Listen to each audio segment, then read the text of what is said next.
I remember the day I left home like it was etched into my bones. The cold sting of rejection, the feeling of being dismissed not just by my family, but by everyone I loved. They called it a foolish dream, a pipe dream that would only end in shame. "Who cares about some old music hall?" my mother snapped, her voice sharp with contempt. "That place is dead, just like your silly ideas. You're wasting your time and embarrassing us." My father shook his head, muttering, "You'll fail. You always do."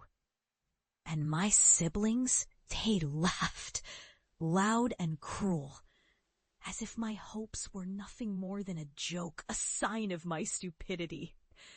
That day, I packed my bags with trembling hands and a heavy heart.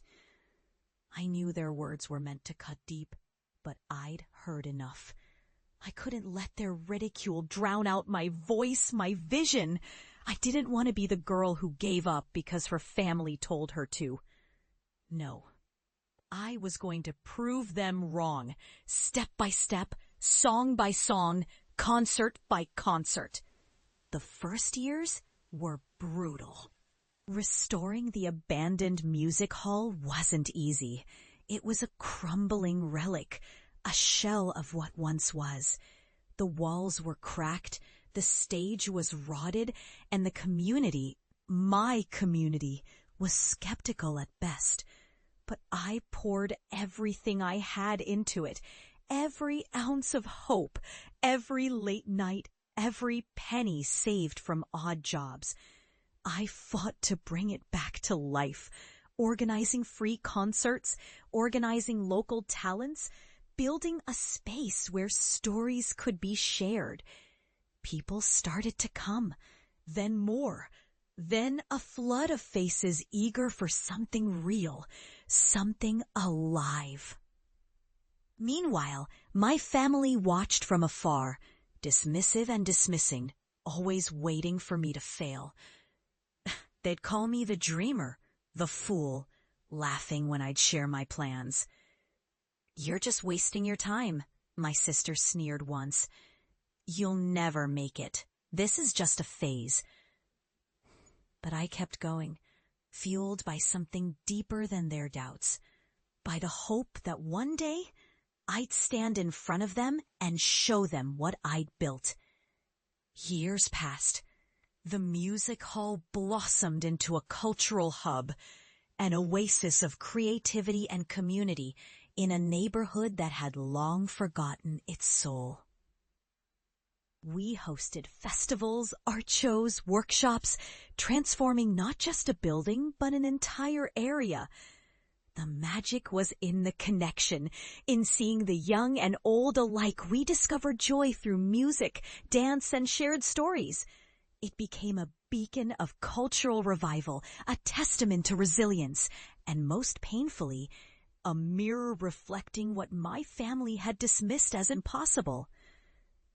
Then, one day, I returned, not just as a visitor, but as someone who had finally arrived, an outsider no more.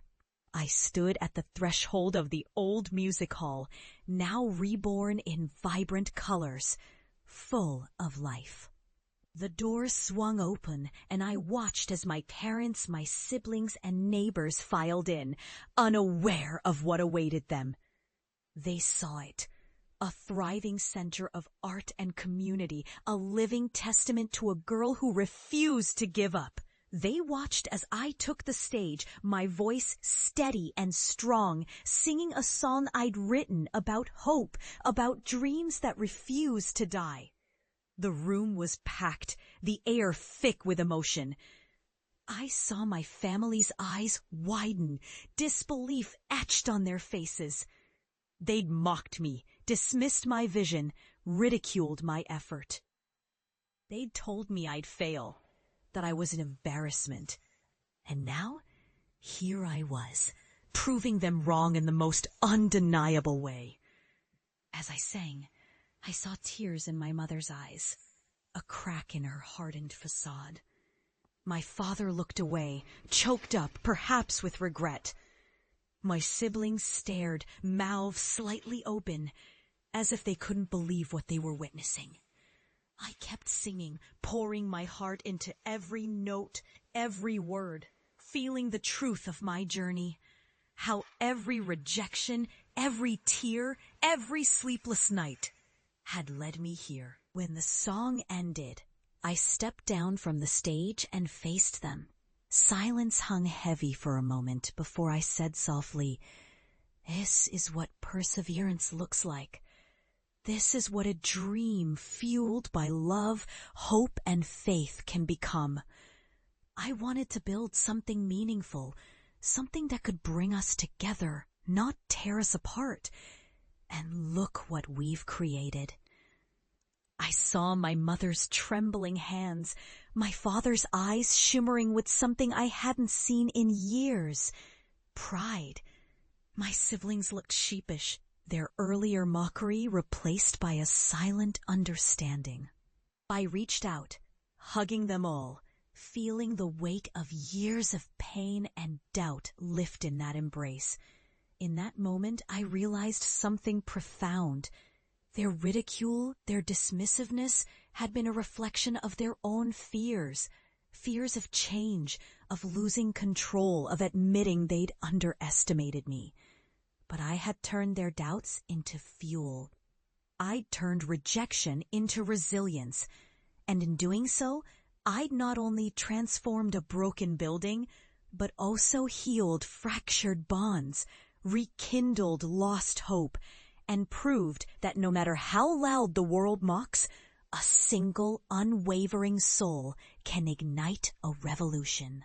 Now, I stand here telling this story not just to celebrate my success, but to remind everyone listening that your dreams, no matter how ridiculous they seem, are worth fighting for. That sometimes the greatest victories come after the harshest storms. That your persistence can turn the bitterest rejection into the sweetest victory. Because in the end, the real triumph isn't just in the building we create or the applause we receive. It's in the courage to believe in ourselves when everyone else has given up. And in the power to turn even the harshest criticism into a catalyst for something extraordinary. And I want you to remember this. No matter how much the world ridicules your dreams, keep going. Because one day they'll witness the masterpiece you've become and realize, too late, that they were wrong all along.